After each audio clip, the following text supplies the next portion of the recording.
Sometimes you'll want to control your Pi remotely. There are a couple ways to do that. We can use SSH or VNC.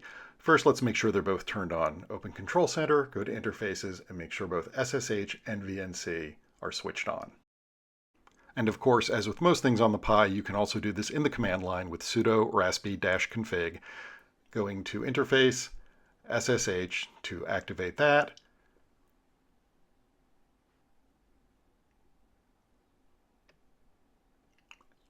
and also interface VNC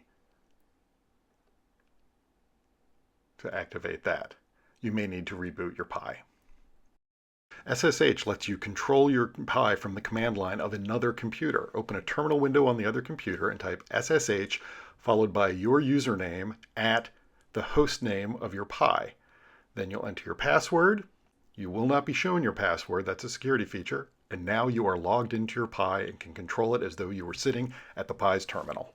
VNC allows you to control your Pi from another computer with a mouse and keyboard, just as if you were sitting down in front of it. You'll open your VNC client. You will choose your Pi, enter your username and password. Click Remember Password so you don't have to do that again. Click OK. And now you are on your Pi as if you were sitting in front of it with a mouse and keyboard.